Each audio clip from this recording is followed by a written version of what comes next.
I'm so obsessed with this problem, helping to connect people offline to communities. I just know that I'm going to devote my life to solving problems. I don't think there's anything arrogant in knowing what your obsession is, because they don't have the burning passion or the desire. You do. Because it takes effort to go outside, to go to an event, to join a community. I hope innovatively to find different ways that we can use our base animal instincts, the tech at our disposal, and harness that for positive social impact and to push people out using.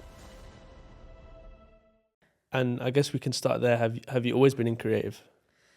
Have I always been creative since I was... Or did you study like creative arts and stuff like that at uni, or like... So I studied Spanish and Italian, literature mostly, also language, but my course was just quite like literature heavy. And in terms of have I always been creative, I think we all have. I feel like everyone starts creative and then maybe some people unlearn it and some people like keep going with it. But I grew up in a very musical household, so there was always so much noise and sound going on, and I played lots of instruments, and so did all my brothers, and so we were always surrounded by activity and like different forms of creation, and that was always really encouraged by my parents as well.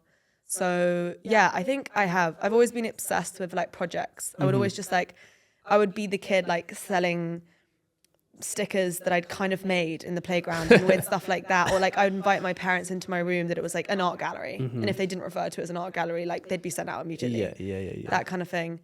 So yeah, I guess, yeah. And you're a founder. That's it. Wow. Wait, I can't talk this much. It's called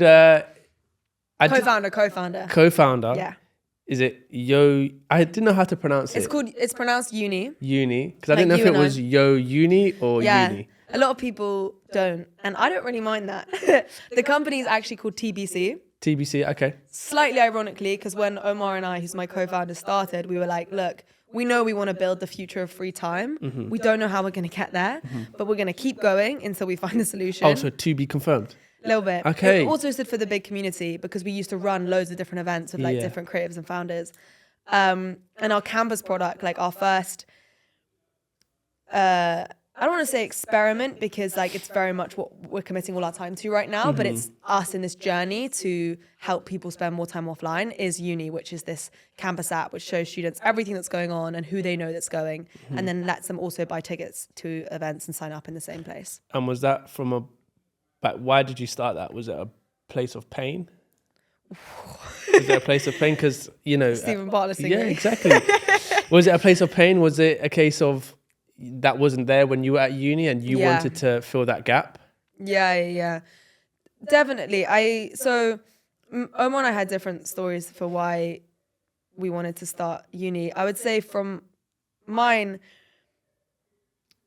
there's kind of like two pathways which led me there. One, I've always had this kind of bizarre relationship with social media. Okay. When I was 14, I noticed that all of my friends were getting really obsessed with it, and so was I. And I was posting like the most ridiculous selfies or bikini pictures, and I was obsessed with how many likes I got. And I started to realize that it was completely taking over my sense of self and my sense of who I was. And I only thought I had friends if I had likes. And I was like, well, that's pretty sad. Yeah. And so as everyone moved from Facebook onto Instagram and like started getting Snapchat and all of this kind of stuff, I was like, I'm just never going to get any of these apps.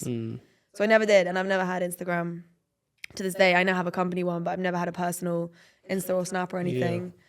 And I kind of spent all of my teens just trying to find the best ways to connect people away from their phones, partly because I wasn't in the phone world.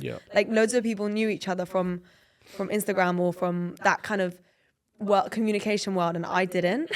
So I think I like hosted loads of parties, did all this stuff because I was like, come, still be my friends. Exactly. And in the back of my head, I was like, there must be a better way. This cannot be social. Like, it's not social media, it's media. Can we please stop calling it social media? It's media platforms. And like, I love them for media and marketing. I love creating content. But it's not, I'm not kidding myself. I don't think it's social at all. And that's why I want to build an actual sustainably social platform. And then when I got to uni and I realized there was all of this incredible social activity going on, but there was no place to find it. And it was scattered across this myriad of different platforms. And that's really what Omar found as well. Like a lot of people have a very lonely university experience. You think so? Yeah, I do. Mm. I would say it depends how you define lonely. You can be surrounded by people and be very lonely. I'm saying it from a place of, going out, going to the club, that type of stuff. Yeah, I mean, that's one way of like finding yourself and finding your people. But really what uni is about, as in the app, and I would say the experience is not just like the nightclubs, but like all of the societies. It's like the last opportunity you have in life to pretend to be loads of different things.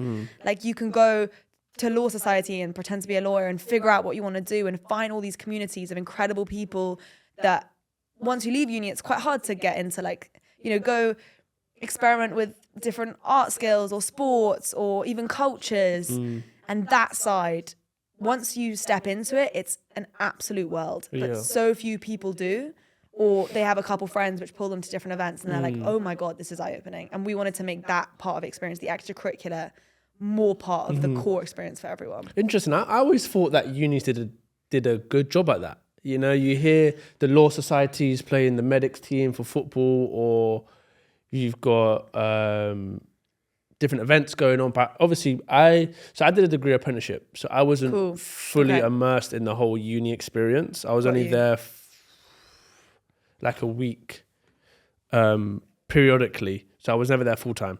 So all of this going to events, I have no clue about. I just hear from my brothers and sisters. They have law society, have this society. So it's interesting that there is a... I mean, you're right. They do a great job at it existing, and it's all student-led, and students are incredible at organizing themselves in different communities. But from like a tech perspective, it's really disorganized, and it's actually really difficult to find what's happening and who's going. And it's amazing that it keeps going with the strength that it does, despite the like really, just I would say disorganized kind of logistical side of it all. And I would say it's also gotten worse. Oh, really? Yeah, in terms of post-COVID. Yeah, I guess so. And just like student isolation and people not seeing what the older years did because they had that whole gap in their student experience where they didn't see what clubs they did or what societies or whatever. And people have become more introverted. So, and I mean, you can see that with regards to numbers of people being part of stuff and people attending events. It's just happening less. And so we want to buck that trend. So do you sell to, is it more to students, or do you actually sell to like universities and try to promote it through that as well? No, we've decided to do bottom up rather than go top down. Yeah. And the reason for that is that universities themselves are incredible institutions, but they are institutions and they're quite slow. And there's we've spoken, when we first started building, we spoke to the kind of like official tech team of Oxford, and they were like, yeah, guys, crack on. Like the social scene's not really our vibe. Like you got this. Yeah. We're gonna do all the academic stuff. And the university doesn't need to condone or condemn whether students use Facebook or Instagram or anything. So it's not really their domain. And also I love working with all of the students and like the campus side, and they're like who really run it. So that's who we want to be close to. Yeah, I kind of got a gist as to your journey, but let's paint a picture for those listening.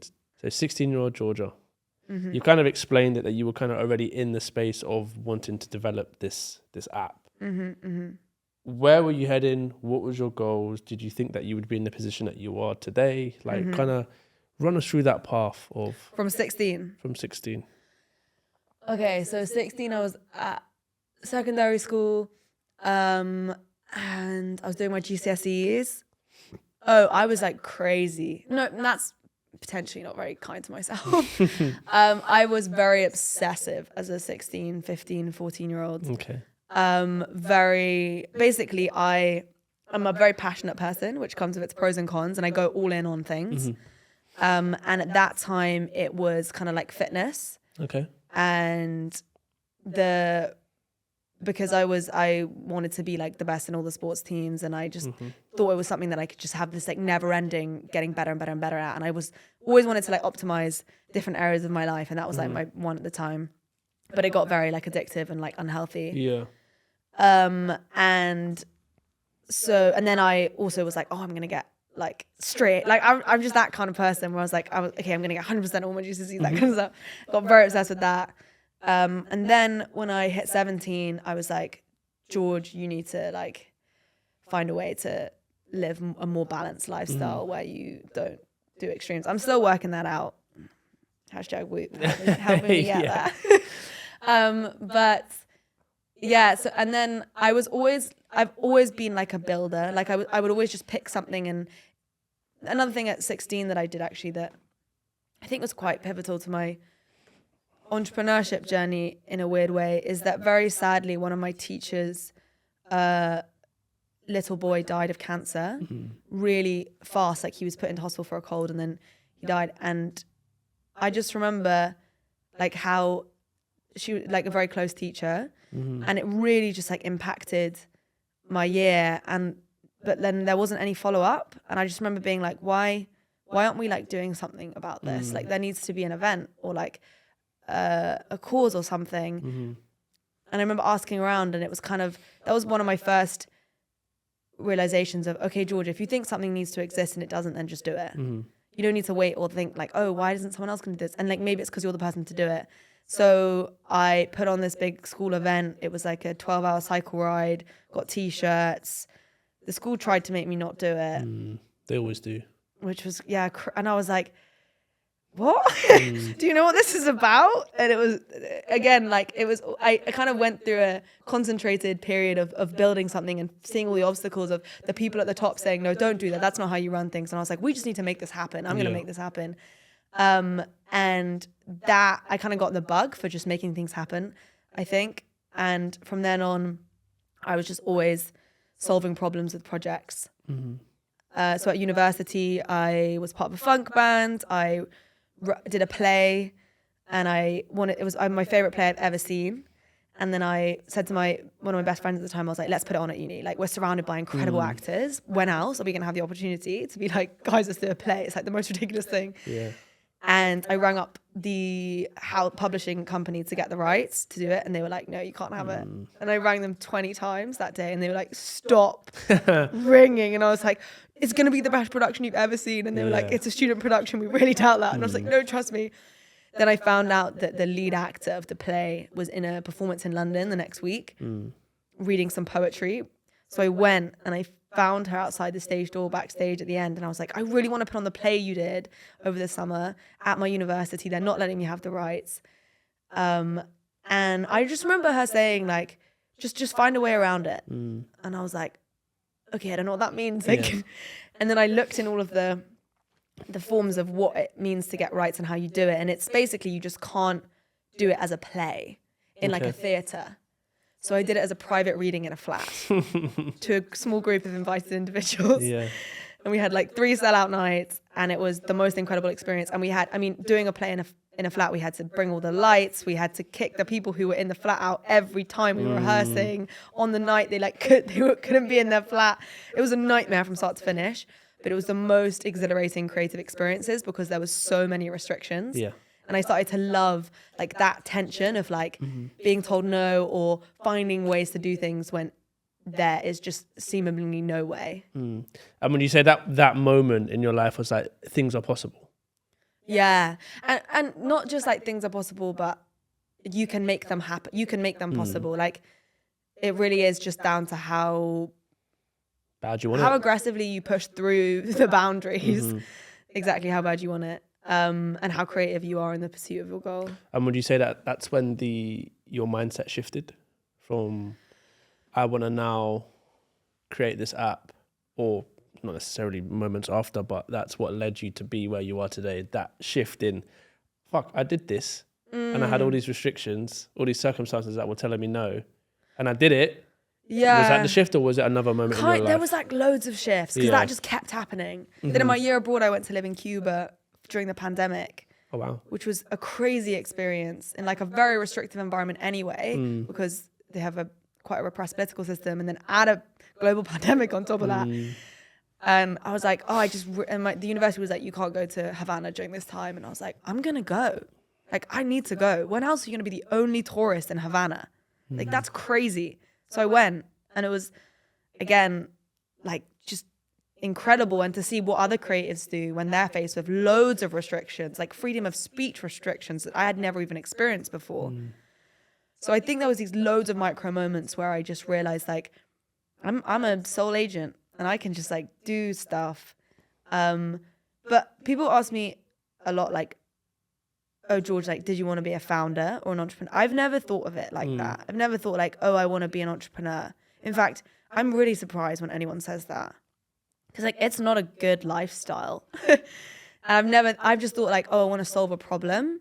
And in doing so, my current way that I'm doing it is by building a company because it's a good way to solve a problem and make it more official. But I've never thought like, oh, yeah, I want to be an entrepreneur when I'm older. I'm like, I just know that I'm going to devote my life to solving problems. Yeah. And I think that's what an entrepreneur is. David, I had someone on and I think his description of an entrepreneur is so great. An entrepreneur is someone that jumps off a cliff and builds a parachute on the way down.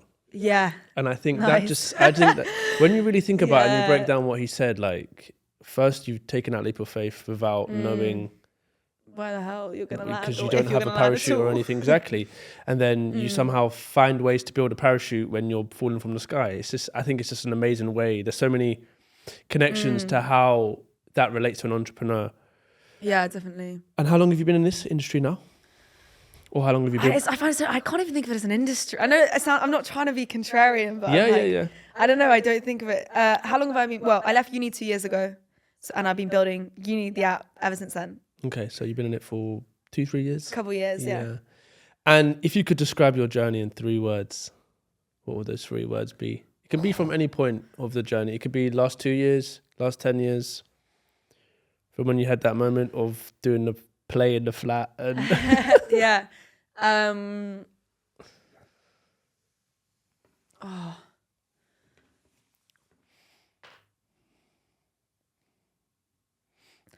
don't know, like, I'm still going. I'm still going, yeah. I just think that, like, that's what it's about. It's just about just keep going with all of these things. And I think most really tough periods in any ambit of your life can be solved by just keep going. So I think that probably most sums up the experience so far. The journey, just keep going. And I think it's so important that so many people just get hit with one obstacle. And I guess I can ask you, you must have a pretty strong why. Yeah. Because a lot of people would just fall flat on their face the moment they become, or the moment they experience some sort of step back or failure. Do you feel like your purpose has played a big part of that phrase, still keep going? Yeah, hugely. I think the extent to which I have a strong why is like, it's at the point of delusion at this point. Like, I genuinely believe that I like have to do this. And I'm one of the only people that can. Not in an arrogant way. I'm so obsessed with this problem of helping to connect people offline to communities. I've been, without meaning to, preparing for it since I was 14 by just deciding to reject social media, by deciding to constantly build communities, run events. That I think I'm in one of the best mental headspaces of just like, I'm like an expert at this. I have so much to learn. Yep. But like this particular why, this particular purpose, I haven't met anyone who cares as much as me about this. Like, not an arrogant way. I think there's an extent to which you have to be deluded, because any logical person would be like, at this point, you should probably give up. And like, there's times when you're like, I should probably give up. This is so difficult. But you've turned I don't know if you've read Think and Grow Rich, but in there he talks about you need to turn your burning desire into an obsession, which sounds like what you've done. And evidently, that's not arrogant at all. Yeah. No, I don't know. But I think, I know lots of people are passionate about stuff, but I think you're right. It goes into obsession. Yeah. And then it's like, I can't not build this. And like, sometimes I wish I could not. Sometimes I wish I could just like leave it and like not care as much. Like, my friends always say to me, like, George, like, you can't stop caring about it. That's why you get so upset and like angry about when things don't go right, because like, there's just so much care there. You're passionate. Yeah. That's it. You're sometimes passionate. That's exhausting. It can be. As my woo will tell me. Yeah, the stress levels The aren't. stress monitor is like, Yeah. But I don't think there's anything arrogant in knowing what your obsession is and what your purpose is. Just because someone else doesn't have it, the reason why people are telling you that is because they don't have the burning passion or the desire. You do. So stick with it. yeah, right? no, I will. And evidently, I can't help it. Exactly. And that's not a bad thing, because when you are struck with adversity, you're just going to brush it off like water on a fish, right? So building this it's not an app, is it? I don't want to say it is an app. It's an app. Okay.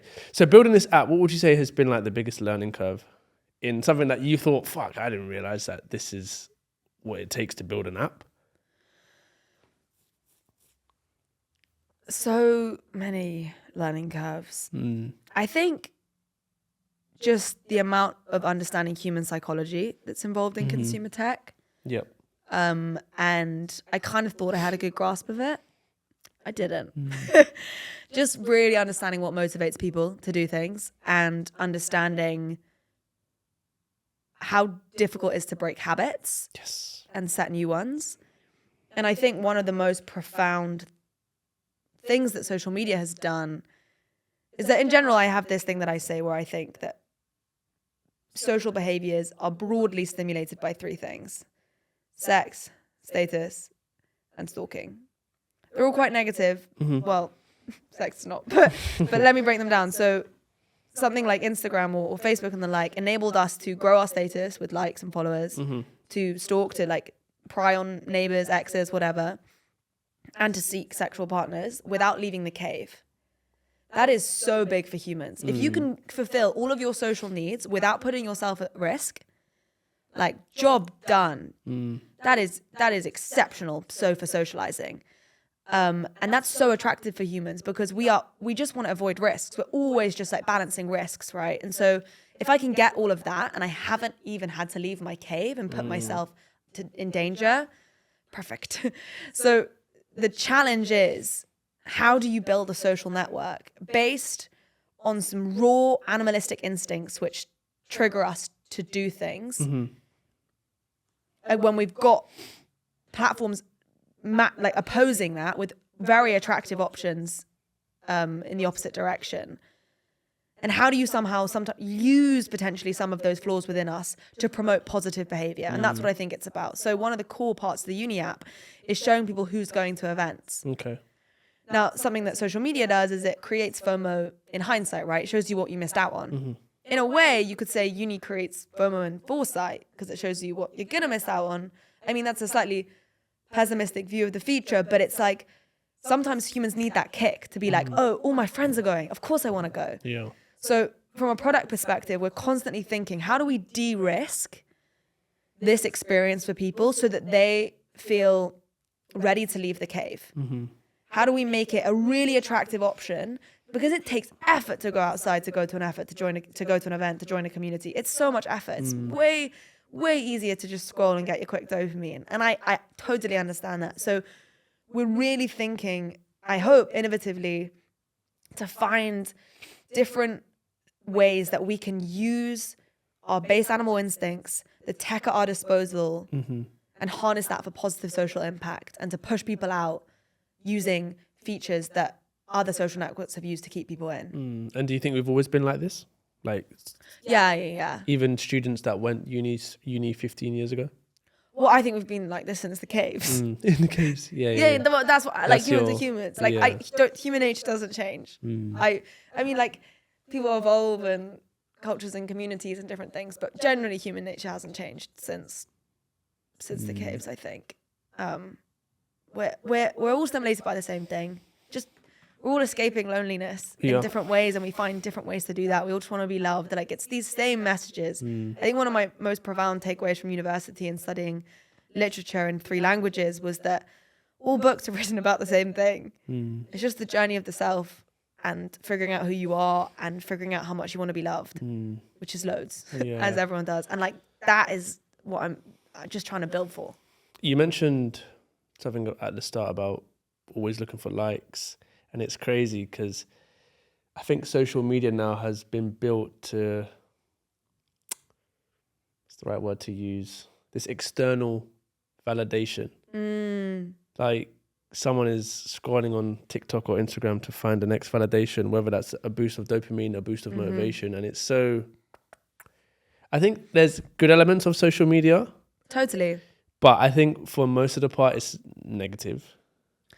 I think if you think of it as a social platform, yes. If you think of it as a media platform, no. I really encourage people just to see it as an sort of an evolution of the billboard. You're just scrolling through advertisements, really, and it's just a new way to consume media and a new way to consume storytelling. And it's in the same techniques that we use to gather people around the campfire with hooks is being used now on that platform. It's just an evolution of our natural instinct to seek stories, to distract ourselves, to explain parts of our own experience to ourselves. But from a social perspective, no, we're animals, we're social animals, and we need palpable, tactile experiences. So media, fantastic. Social, it has been like badly branded. I think. If you could click your fingers, would you remove social media, like Instagram? If you had the power to do so. I don't know what I mean. It's like the butterfly effect. What else would that do? I feel like that feels it's so ingrained in our experience right now. I don't know what other impacts that I haven't thought of that would have on civilization. So I wouldn't make any drastic change. I also just don't think that is the answer. I don't actually think like not going on Instagram. I know I didn't. I don't think that's the answer either. I think it's just about seeing these platforms for what they are, as you would with any pleasure. Again, another crazy consistent thing in human existence is just navigating our relationship with pleasure. And we've always had to do that, whether it's like sweet treats or drugs or alcohol or dopamine release sort of devices. It's just finding that relationship where it can be used as a treat rather than like a constant truth or whatever. Are you an endless scroller? Not endless. Do you find... okay, so I don't have a personal Instagram, so I don't. So it doesn't like know me. Yeah. The algorithm doesn't know me that well because I'm not like posting, interacting with my friend. Like I don't have that. But I do have it for my company, and I do sometimes scroll. I got actually in a bad habit relatively recently. I had quite a good relationship with it and just using it for work and inspiration, and then it started to understand a side to me, which is my obsessive side, and it started to show me a lot of like tech bro content, or just like Sam Altman and all this kind of stuff, and I was like, oh damn, and I got in a couple loops where I was like, George, are you hustling hard enough? And I actually recently did a TEDx talk about that spiral. Okay. And it was a really cathartic experience to get what I was feeling out. And now I feel like I'm back on the road again with a healthy relationship with it and taking control of it a bit. And what's one thing that you would advise people to try get control of those endless habits of scrolling and looking for the next boost of dopamine? Because I found myself scrolling. I was exactly like you. Totally. I'm here for, looking Inspiration. Exactly, information, looking at other podcasts, blah, blah, blah. And then I end up watching someone clean their washing machine and just endlessly scrolling on that. It's crazy. Like, yeah. Well, there's some like practical tips. Like right now you can actually clear your algorithm on Instagram. You can like refresh it. Okay. Yeah, you can reset it. You have to press it like 4 times for it to work. But you can reset it, and that will help to a certain extent because it will just know you a little less well. I personally found any of the devices where it's like it locks you out, but then you just click 5 more minutes. But I don't think any of the timers, I don't think any of those work that well. No, they don't. As with anything, it's like it's just one of those things. I think people like we're adults. We've just got to take this into our own hands and be disciplined about it. I mean, as with relationship with any pleasure, I would say that it's just you've got to find your limits. And that's just part of the adult experience. And there's an extent to which other people can help and support you with them. But like to a certain extent, you've just got to realize like anything that brings you up will bring you down. If you scroll, you will have a come down. You that period of anxiety that you feel after a scroll session is a very natural body reaction of homeostasis, responding to the increase of dopamine, and it now needs to go back to normal levels. And so just be aware that anytime you come up, you have to come down. I just think we need to keep telling ourselves that. Even if you're just in a good mood about something nice, chances are you'll come down after that. Yeah. And just remembering that life is those ebbs and flows. And so if you give some artificial highs, the lows are pretty fucked. Well, it's a universal law, right? The law of polarity. Yeah. And someone that I listen to often say that you should never really be, you should always remain at a state of enthuse, because enthuse is not. What is it? Enthuse. Enthuse, yeah. Like enthusiastic. Oh, cool. But you I stay didn't know that was a word. enthused. Yeah. Enthuse. I hope I'm saying that right. No, you are. Okay. I'm sure, I hope I am. I don't know. Either way, you're not on a constant high, you're not on a constant low. So if you're just balanced, you can never reach that high. And obviously, as a high, there's an opposite of a low, and as a low, there's a high, right? Yeah, but you also want to, I think you also want to live. You want to feel the highs. Yeah. But a natural high, a high that you get when you're with your friends at a gig and you're oh, amazing. Those kind of moments. I went to a gig 2 nights ago, and just when everyone's singing and they know the words and they're just oh, it was just ecstatic. Those high, it's always connection in real life is the best high.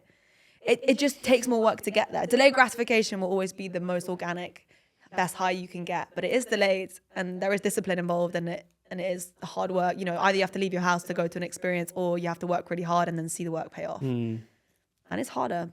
It is. And are you someone that struggles to pat themselves on the back when you've done something? Yeah. Yeah.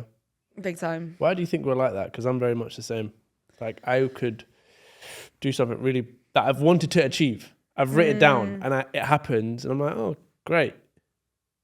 Just twiddling my thumbs. I don't reward myself or celebrate. Why are we like that? It's just something that I ask myself all the time. I think, well, in my experience, I would say it's because really the exciting part of an experience is the uncertainty of how it's going to go. And you kind of big it up. For example, not to sort of make this about me, but with regards to the TEDx talk, when I got invited to do one, I was super gassed. And I was like, oh my God, I wanted to do this for ages. I've had it on in my notes app. And I loved the experience of writing it and all of this kind of stuff. And then as soon as I did it, I realized it didn't feel like that much of a big deal. And I was like, okay, well now I need to do TED Global. What's the next thing? And it's ultimately, it's a healthy reaction to a certain extent, because the chase, it keeps you going. Yeah. And over satisfaction is not a healthy state either. If you're yeah, well, that's me done. Sign off now. But I think it's just all about realizing that once you get the goals, that's not the fun bit. It really, it's if you think about it literally, when you're running down, playing football or basketball, netball, any of these sports, it's the run to the goal. And then once you get, and then afterwards it's kind of a bit weird. The scoring doesn't even matter. It's the exhilarating to get there. And it's this process of happily chasing, which is always going to be superior to the actual end result. I think that we're wired to do that, because we're wired to need to be curious, to explore, to happily chase. And it couldn't be that as soon as you've got your goal, you fuck off and you're because then we would stop exploring. We're humans. We need to go and create and build new things. So it's part of our makeup, I think. And if it keeps, you just got to make sure that during the chase, you're oh, I'm happy. I love this. Yeah. So it's the endless race, right? Nice. I see what you did there. Very good. You mentioned about breaking bad habits. Yeah. What's one habit that you really struggled to break? I've had so many weird ones. I used to be obsessed with chewing gum. Okay. And those shaker packets where you'd get the plastic ones with the little lids, and there's 50 pieces or something. Yeah. I could go through that in a couple of days. I put 5 minutes at a time. Okay. No, really, really weird. Yeah. And then one day I was this has got to a point where it's actually taking over your life, and I never chew gum since that moment. And that was a year ago, and I just can't even look at gum anymore. So I it gets to a point where I'm this is getting obsessive, and then I just completely cut. So you would say your obsessiveness is anything, even as small as chewing gum? Sadly, yes. I struggle to be on the fence. I think I'd love to be on the fence about. I either really love something or I don't like it at all. I think being on the fence feels like quite a nice place to be. But I'm either one side or I'm the other. Yeah. But I'm working on that. But again, I had someone that owns Mind Station, and she works with people that have like ADHD and stuff. And they talk about Has been said. They talk about it being a bad thing, but being obsessive, in my eyes, when I had that conversation, it's not a bad thing. If you're someone that can sit down and be extremely productive in a business or going to the gym or setting up a business, why is that? Why are we now saying that that's a disorder and you're disabled or whatever you want to say? That's a good thing, right? Yeah, I think it is. I just think with anything, it's just, I've realized recently that you can say this at the end of any sentence and people will agree. If you just say, well, it's all about a balance. Like, you can just drop that in any meeting, any conversation, everyone will go, great point. Yeah. But like it is. Ultimately, being obsessed is great, but it can sometimes lead to tunnel vision and to actually incorrect decision making and extremes. And that isn't good for you. So you just have to weather it a bit and try and make it productive. I agree. Thank you. It's about balance. It's about balance.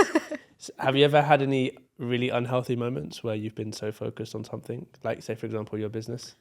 Yeah, definitely. I don't know, I'm in a period right now where I really just don't want to at all glamorize hustle culture, because I think there's way too much content doing that. Yeah, I mean, it's definitely in the last 5 years. Oh it's my definitely God. become... I think people love hyping up their own hustle and saying like, and like if you ask anyone about their success, the first thing they'll talk about is their struggle. And it's like a natural human reaction to want to tell people like, oh, it hasn't always been like this. It hasn't always been easy. And I get it, but it's gotten too much. It really has. Like, yes, in the pursuit of any goal that is difficult, it's going to be really hard and you're going to have to say no to things. But I'm also so lucky to do what I do in so many ways. And I think particularly with like the founder space and them talking about all their unhealthy habits and like, we used to stay up coding for 25 hours or whatever and all this kind of stuff. I'm a bit like, how many of those are really productive hours? Like how many of them were you just chatting shit with your mate, eating pizza? And how many were you actually like working on a problem? And I just don't think it's healthy to set these expectations to people that no one actually meets. And it's all hindsight. In my TEDx talk, one of the things that I said is there is a lot that these people that seem to have it all figured out have that you don't have. But the two most important are hindsight and an editor. And they play a remarkably similar role. They package the past to make it presentable. And when people look back at their life, they sort of mix up all of these messy experiences and they make it make sense, because that's what we do. We need to make our struggles make sense. And we hype them up. We say, we did this. So yeah, I kind of don't really want to go into like the unhealthy habits. I just don't think that's a healthy way of talking about this or like spreading what it is to start something. Yeah, no, I agree. And I think this whole hustle culture thing is definitely blown out of proportion, in the sense that you need to be doing 85 hours a day, even though there's not 85 hours in a day. Find them. Exactly. Find the 85 hours. Because I'm very much on the premises. It's all about your mindset, right? If you can attract the things that you want, you don't have to work as hard. I'm genuinely a believer of that. I understand you need to put the work in. Like manifestation kind of work. Manifestation kind of stuff, right? Like if you can tell yourself that you're going to own this business, for example, or let's just say lose weight. If you accept the fact that you're going to be able to get to this weight, ultimately the universe will attract that stuff to you. You'll start going to the gym. Because a lot of people look at their results, and that is an effect of a cause of your thoughts. And you can't change an effect without changing the cause. So nice. Yeah, you need to create the mindset for yourself before you get there almost. Exactly, right? People look at the bank account and say, oh shit, I've got no money in my account, I can't do the business. And that's when the thoughts come in and it's just the end of the cycle. Whereas if you tell yourself, I have the money, you believe, you feel all of this great emotional stuff, evidently that will change the way you feel, which will change your actions, which will change your results. That's how I see it. But a lot of people look at it from a result standpoint. And this is where this hustle culture for me is like, there's an element to it that makes sense. You got to work hard to play hard, but also it's a mindset. Exactly. And I think a lot of what these people are doing are telling other people how to live their life with words that they actually need to tell themselves. Mm-hmm. But it's way easier to make yourself do something if you tell someone else to do it and then you internalize it. Yeah. It's like the classic thing of to really test whether you know something, you should teach someone. Yeah. And I think that in order to keep themselves accountable, they're kind of like publishing their routine. It's a great tactic, and I respect it, and like do what you need to do, to be honest. But I agree. I think perspective is a real privilege in itself. And I think that like that's what we should be seeking, just finding out your own rhythms and routines and not feeling like you need to get up at 4 a.m. and put your face in ice and salt water or whatever that guy does. That's been going crazy. But he knows what he's doing, right? Yeah, I mean, that's a skit. Like, that's funny, to be honest. Yeah. Like, I think the internet just is going through like quite a funny phase right now. Like, it really is, just with meme culture and like different things going viral. And I think, again, it's just like take a step back and be like, look at all these humans. Like, what are they doing? Yeah. We don't know what we're doing. We're just like putting our lives out there. We're just like telling our stories. We're just gathering people around our campfires and being like, this is my life. Connect with me. Make me feel less lonely. It's all about making people feel less lonely. And it's kind of quite sweet when you look at it like that. Yeah. Do you practice manifestations?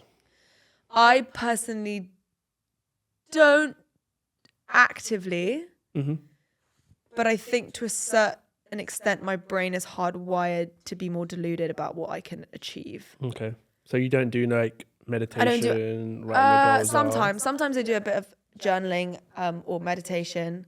But I talk to myself quite a lot. Okay. Like I just give myself hype talks. I'll be like, George, like you can do this. Yeah. So in a way, I guess that's kind of a form of meditation or manifestation. Like I have a very creative imagination, and I'll imagine my life. I'll write it out. I'll do stuff like that. I've never really thought of it like a practice. I guess that is kind of what it is. But I'm more just like in my head, like, George, you fucking got this. Yeah. And what's happening there is you're accepting that thought.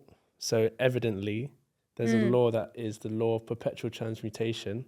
I'm into all of this stuff, by the way. No, I'm so excited to learn about it. It sounds. So once you have a conscious and a subconscious mind. Yeah. Conscious mind is where all the reasoning happens. So that's when Yes. you can accept or reject a thought. So you accepting the fact that, geez, I've got this. That will then evidently get impressed into your subconscious mind. And we live 95% of our life through the subconscious mind. 95? All of our actions, because that's where the programming is. Wow. I didn't know that. That's where all your habits are, your paradigms are, and that's what... The dreams. That's what leads to your actions, which evidently produce the results. So you accepting a thought, geez, I've got this, will get suppressed into your subconscious mind. And through the law of perpetual transmutation, it states that the spiritual must always manifest into the non-spiritual. So the non-physical must manifest into the physical. We are physical beings. So once you've accepted that thought of, geez, you've got this, it will now move into your actions. It will make you... And then you act like you've got it. Act like you've got it. You'll make the calls. You'll do this. Then you'll get it. And that will lead to your results. Yeah. That's how I see stuff. I'm very much I mean, it's and like stuff. it's a mind game. Yeah. Life is a mind game. It is. And I think recently I've actually been in a period where I haven't thought I've got it. And I've had to like really look at myself. And it's weird. Often after the period where you feel you most don't have it, you get like a new surge of energy. And now I feel like I've really got it again. I mean, they say, don't look at something and think, why can I not get it? Ask yourself, how can I get it? Because when you start thinking about why, all the doubt and the fear starts coming in. When you think about how can I get this, that's when you start to actually think. Because not a lot of us think. Like, we don't think logically. Yeah, no, definitely. I think also with entrepreneurship, it does help that I've never thought about it like building a company. I mean, now I do more, but it's like whenever I'm like, oh, I don't know if I can do this, I'm like, how do I solve this problem, George? Just go back to that. Like, you just need to, like, building a startup to a certain extent is a series of experiments until you find something that works and then you run with it. And then I have like a moment of overwhelming gratitude where I'm like, how cool to be in my 20s experimenting on something that I truly believe could make the world a better place. And I have people backing me to find out the answer. Like, that is just the coolest thing ever. And yes, I spend loads of time on it, but like my time. And I always want to say to people that like either over glamorize or over hustleize founder culture. Every job is so difficult. Like my girlfriend, she like helps run this hostel for homeless people. I could never do that. Like that is hard work. Yeah. My other friend works in the NHS, like all of this kind of stuff. Like every job is so difficult. And so often I just want to say to people, like the privilege of being able to work on your own problem. And it will be painful, but sometimes you just got to be like, wow, this is time that I'm choosing to give on something that I really care about, and no one's telling me how to do it, which is quite nice. Would you say that's your biggest success? What? The whole building something that you're very passionate about, and My biggest success? Yeah, like no one's helping you. You're doing this out of the... Oh my goodness. Would I say? I don't know. I don't even think of myself as having had success or having... And this is the had issue. any successes. This is what we don't do. Shit. This is what we don't do. We don't look back and Got think... to the crux. I have so much more to do in this to think I've even scratched the surface of success. I couldn't. No. You've definitely had success. You've built this amazing company, this app, right? Yeah, There's no, successes it's in that. doing cool stuff, and I will continue to work so it hopefully does way cooler stuff. But I don't know. Weirdly, when I think about what's my biggest success, I actually think about like personal things, like my relationship, or like my friends. Like I have a lot of people who I really love, who really love me, and that's kind of cool. And also I have a really healthy relationship, and that's also really cool. And those have been things I've had to work to get as well. So yeah, I think that's probably with my work life. I ask me in 5 to 10 years. No, I should be able to ask you now. What was you want me to answer that? I do. Yeah. My biggest success. I want you to look back at what you've built within the last 3 years. I think for me, when I feel moments of ikigai or whatever you want to call it, it's when I get messages from students or people saying that they, to like change their experience, their life in a different way. Like, George, I never could have done this without what you've built. I never would have had the confidence to put this on or to go to this place. Or I was once at an event and this very sweet boy came up to me and he was really early for the event. And he was like, you've made it social events feel so much safer. The fact that I can like see who's going before. I'm a very socially anxious person, and now I feel way less anxious about going to these things. And I was like, wow, that's so cool. So those messages, and I save every single one. And I have a folder on my phone for every single one of them. Those are moments where I'm like, okay, even if these are the only people who I've helped, then that's kind of cool. Even if it like all ends tomorrow, at least those people had an experience facilitated by what I built. That's a major success. Why would you not think that's not a success? Well, yeah, okay. Your app is to help people, right? Yeah, and it's helping people. But I wanted to help. You're gonna keep helping people, but regardless of whether you help one person or 1,000 persons, you've helped someone, and that's a success in itself. Right? No, that is cool. I've just always thought of myself as helping people on a macro scale, and I know until I'm helping people on a macro scale, I won't feel satisfied, and that's Change that perspective. Change that perspective. Yeah, I do. On that topic, one thing I like to do is accountability. Okay. God. I don't feel like we ask ourselves questions like, what are we doing really well, and what things do we need to work on? So what is one thing that Georgia needs to work on that will make her a better founder, a better friend, a better partner? What is that one thing that you need to work on? It could be a habit. It could be anything. What's that one thing you need to work on? Probably being calm in the chaos. Okay. And yeah, just like weathering the different phases of this. Mm-hmm. Because there's a particular chaos, or actually being calm in the calm more. I kind of thrive in the chaos. I love it when everything's like going on at once. Mm-hmm. I kind of enter my element. And then when there's like dips because of maybe the seasonality of like the time of year, people are doing less things, then I freak out and I'm not very good in tranquility. So I think an ability to be a bit more still would benefit my relationships and my work. Okay. Meditation will help with that Yeah. a lot. Yeah. Calming the No, mind. you're right. I've got the what's it called? Headspace app. And I've done a couple guided meditations with my boy Andy. But I do need to make that more part of my routine. Mm-hmm. Yeah, meditation really helps. Yeah. But Is that your experience? Do you do a lot of that? Yeah, it's one of those ones where obviously you don't see it instantly, delayed gratification. If you do it for 30 days, you'll see that in these moments when you're calm, you're like, oh shit, I'm a lot more relaxed. Like, I'm a lot more in control. So definitely try it. And people think that you have to meditate for 12 hours. No thanks. 5 minutes is fine. Yeah, like, yeah. I'm literally. into like the sort of 10-minute. That's all you ones. need. That's all you need. And then on the flip side, what's one thing that you're doing really well? One thing I'm doing really well, I think. I don't want no. I think I want. Yeah, it's sad. It's I want really firm. searching in the crevices of my brain right now. I'm trying to, the way that I'm thinking about this is what would other people say that I'm doing well right now? I'm like trying to think, which is George. George, what does George think? What does George think she's doing right now? Well, I think that I'm learning really fast. I think I'm a really fast learner. I love that about myself. You're a sponge.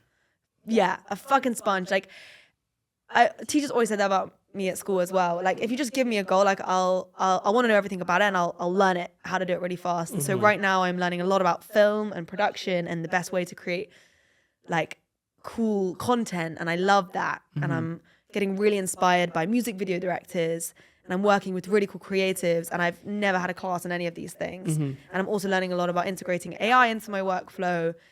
And I just love learning, and I love how much I love learning, and I hope I never lose that. That's would other people say that about you? I think that's a pat on the back. Yeah, that is a pat on the back. Because I struggle to learn sometimes. I struggle to retain. I think that's my issue. I struggle to retain information, and that's probably through application. I don't necessarily apply what I've then learned. Yeah, or just repetition. I think people forget how many times they need to relearn things. Yeah, I guess so. It's very unlikely that you will learn something just from doing, hearing, seeing, reading it once. You need to like really, really go over it to make it part of your brain chemistry. Yeah. And that's, I mean, the biggest example for that I always think is like diet books or like gym. Like we all know how to diet and how to eat. We all know what we need to do to be healthy. Yeah. Like, come on, guys. Like, we were literally told that, like, year 3 biology, Mrs. Nurg, like, what do we need? The food groups. Like, but humans just need to be told over and over and over again. This is how many hours of sleep you get. This is what to eat. Like, I think we just forget how many times we need to relearn things, and that's fine. You just need to make that part of the process. Yeah, no, it's a good way of seeing it. What's one quote that you live by? There's never a good time to do anything. Expand. In the sense that it's not about waiting to be ready. It's not about waiting for the perfect moment. There aren't really good or bad moments to start anything. It's just what you make of the moment. So you might as well just like make it a good moment. Do it now. And do you think that's because people are too busy living in the past or the future? They don't live in the present? Yeah, definitely. Also, just starting is really scary. And as soon as you make an idea an action, it's less of an idealization. It's less romantic. It's less what it could be. It's what it is. What it could be is incredible. What it could be, like but then what it will be, what it actually is terrifying, and you have to put a lot of work into it. So one of my pet peeves, so something I live by, the opposite of that, die by, is when people say I'm an ideas person. I'm like, that just tells me you're not an actions person. Like, ideas should die really, really fast. You You should kill your idea and make it an action, because you'll very quickly see that whatever you started with will not be what you end up with. So just have the idea as fast as possible, try and make it happen, and execute. I love that. And then, who's had a biggest significant impact on your life, and why? Probably my brothers. Yeah. How many brothers? 3. Oh wow! So you're one of 4. Yeah, and I'm the youngest. And yeah. Yeah. Are you the youngest child? No. But I've got Can a you sister. tell? I've got a sister who's the youngest, who's got 3 older brothers. Okay. I'm one of 5. You're one of the brothers. Which brother are you? I'm the middle one. Interesting. How do you find that? I'm the middle child. Because we're one of 5, yeah. How do you feel being the middle child? Yeah, all the stigmatization that comes with it. Yeah. Do you feel forgotten? That's apparently. Yeah, all that stuff. Yeah, you get all of that, but it's what makes me right. Because what I said, I don't actually believe any of that. I was a devil child, and I was quite. Okay. Yeah, I was quite a naughty kid, and I said to my dad all the time, like, see, whenever we're talking about, or you're talking to a family or an uncle, my name's always getting brought up, so. I've won. Like, you're always talking about me, right? Interesting. So okay. you're talking about, you remember that time when blah, blah, blah. Yeah, you know. Oh, I see. It's like there's no such thing as like a bad, Yeah, exactly. Because I'm always being talked about.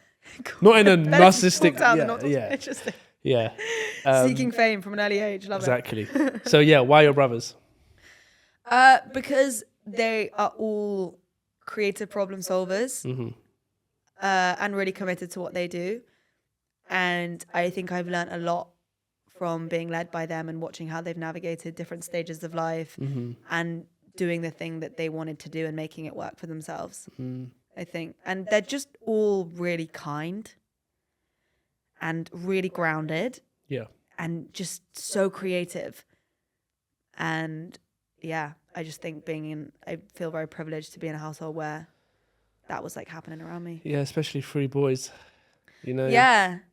I mean, like, I got bullied as well. Don't worry about it. A lot.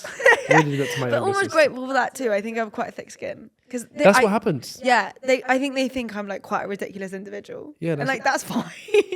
That's what happens. Yeah. Character building. That's what we say to Totally. That's what we say to my younger sister. That's all character building. We're character building you. Building your character. Exactly. What advice would you give to someone? Doing what? I feel like it depends what they're doing. I'll let you decide. I would say I need to really find out before I advise you whether I'm the right person to advise you, because the best piece of advice is don't listen to too much advice. Okay. And if I'm not the right person to advise you, then don't listen to what I'm about to say.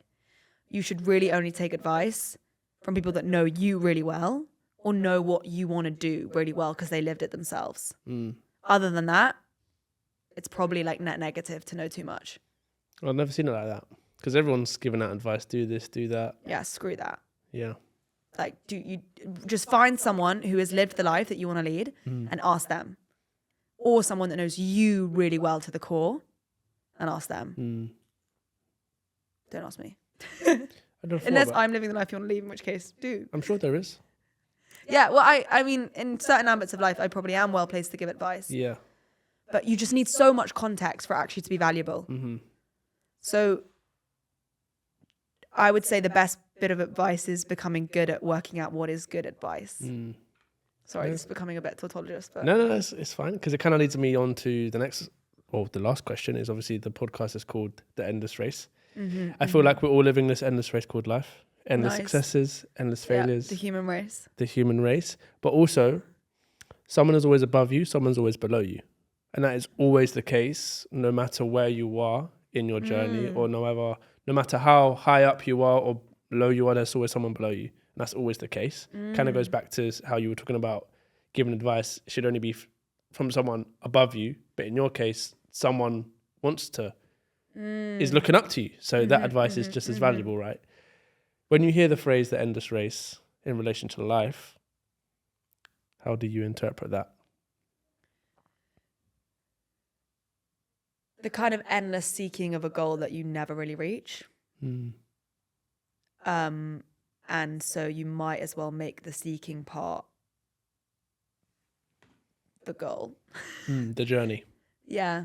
So don't look at the destination, just focus on the journey. Yeah, you have to have a clear picture of the destination though to feel like the journey's worth it. like if the view at the top of the mountain, if you don't think it's going to be good, like why the hell are you climbing the mountain? Climb a different mountain where that does have a good view. But I think that statement really resonates with me right now, because I think the more that I like achieve in other people's eyes, the more I realize that like that's actually not the good part. And the figuring out how to get there is the fun part. And I know that is also a lesson that I'm going to have to relearn every single time I achieve anything. And I think that's almost part of the endless cycle, is that you forget every time that the process is the good bit. And then when you fulfill it, you're like, then I'll feel so. And you need to think that getting through the process is going to get you a reward. Otherwise you wouldn't go through the process. It's kind of that endless cycle of learning, oh, that was the good bit. Oh, that was the good bit. Shit. It's always changing. And I think that's I think you summed it up nicely, very beautifully. But geez, it's been a pleasure having you on. Thanks for having me. Where can the people find you? You're on this camera. Boom! Where can they find me? You can find me in person if you want. I live in North London. I'm an IRL kind of person. Or you can find me online, probably on LinkedIn is the best way to hear me talk about what I care about, or follow us on Instagram, which is uni.tbc. You won't find a personal Instagram. So if you want to find personal stuff, it's on LinkedIn. It's interesting that it's on LinkedIn, because you would think LinkedIn is more, I mean, when I say personal, I know you're not. What is supposed to be professional? Yeah. I don't think I use LinkedIn how people are supposed to use LinkedIn. I mean, I write like little poems. This is a total left conversation, but since it's here, LinkedIn has changed the way, like I go on LinkedIn now and you see people just posting just stuff that's like, why are you posting this stuff? Like, because people want to share their story. It's all storytelling. Life is storytelling. Even on LinkedIn when it's classed as a professional. Yeah, because we're all just wanting to share and hear other people's stories. Since caveman times.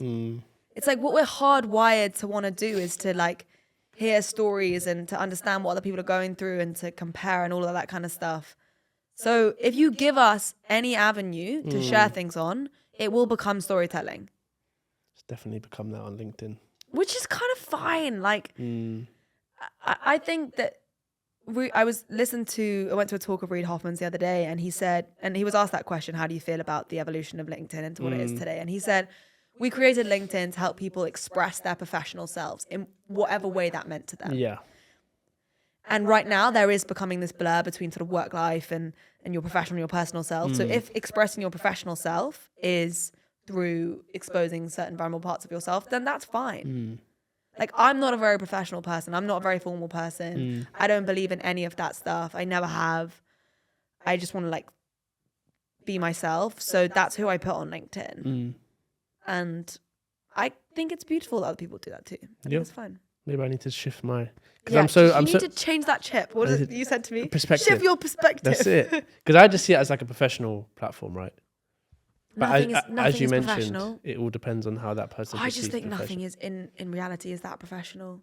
Like the most professional rooms I've been in, they're all just people. Like you crack a joke and they laugh. Yeah. Like no one really wants to be professional. Like no one. It's such a like. No one wants to get up and be super formal and tight and like yeah. They just want to. As soon as you break the ice, like I always try and do that in meetings. I'm like, oh my god, like I love. That's a sick plant you've got in the background. And then they're like, yeah, I got it at Hackney. I mean, and I'm like, no. Where did you get Hackney? Okay, cool. And like just breaking it and just connecting with people. Like that's what everyone wants, really. Like, can we pretend that no one actually wants to like write in an email, I hope this email finds you well? Yeah, exactly. No one wants to do that. You should be like, how are you doing? Yeah. Like last time you said that you got off the call and you said you were going to your kids' work. Like, how was it? Or just like, connect. So, yeah. It's a good way of putting it. Should have spoken about that, to be fair. But anyway, it's fine. You can edit it. You can put this bit first. I can slot in. But anyway, geez, it's been a pleasure. Thanks for having me. Guys, I'll see you on the next episode. Peace.